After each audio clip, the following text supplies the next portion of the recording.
I am California of the past. I am California of the past. I I am am California of the past.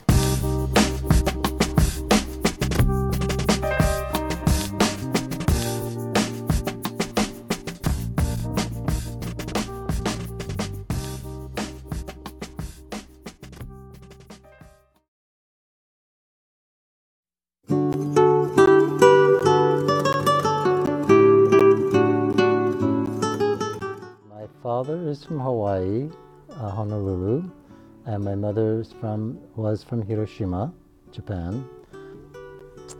I remember seeing this particular sign going up on the telephone poles, and I guess, anyway, it was all the instructions that needed, and we all went and read this thing, and so on and so on. We were moved to Tule Lake. We then had to move from there because Tule Lake became the holding ground for the No-No boys. They then shipped us to Topaz, Utah, and that was 16 miles from Delta, the little town. And we, of course, fell into the regular thing. Because we all had one room, and to try to have 6 of us into the room, my father, I don't know where he learned it, but he became quite a carpenter using scrap wood and fabric sheets, and made screens, because this much of it was our so-called living room. There's a potbelly stove. There's one potbelly stove in every room. The end unit was small, and that was for a single person, but families got the larger one, which is, I would say, it's like today's living room that might be larger than the normal living room, but we had the screen and then the 6 beds lined up. Wintertime was just miserable because of the barracks. Looked like army barracks, but this was just a plank of wood and the tar paper, and the winters were just very fierce, and oftentimes we couldn't open the door because of the snow, and then the icicles hanging down. And of course, as kids, we all tried to contest who can find the longest one and who could lick on these things and make it short. We played all kinds of games like that. But my father was also one of those who did not like to stand in these long lines at the mess hall, so he woke us up early to march us over to the mess hall. And I don't know why, but they're all big holes, construction holes. And I remember and it's dark.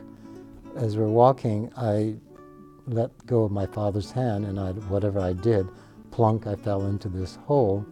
And luckily, the snow didn't go over my head, that I was able to yell at my father that I'm back here. And my father didn't even realize I wasn't with him, and I think that's the first time I saw my father kind of excited. So he ran back and pulled me out of that hole. So of course I was told, this is what you get for not hanging on. Because of the fact that the food was not exactly what we're used to, nor even if we're used to, I think, I'm not so sure that I would have eaten a whole lot of it. But I used to hold my tray and turn myself, no matter where my mother was, I would try to hide my tray because I would not eat so much of it. I'd throw it away. And my mother was very concerned about that. So she learned to sort of stand where people exit and where the garbage cans were. So then I started to eat a little bit more. But one of the times too was the holiday. They said that we're going to have turkey or chicken or whatever it was. So all of us were looking forward to that. Well, we got in our line, and it was just as I remember in the Army. They gave us a pile of rice, and then he scooped this thing out, and it was gravy, and then poured it on top of the rice. Today I love it, actually. And the turkey, or whatever it was just small little pieces. And I remember just, I was so disappointed because was something I was looking forward to.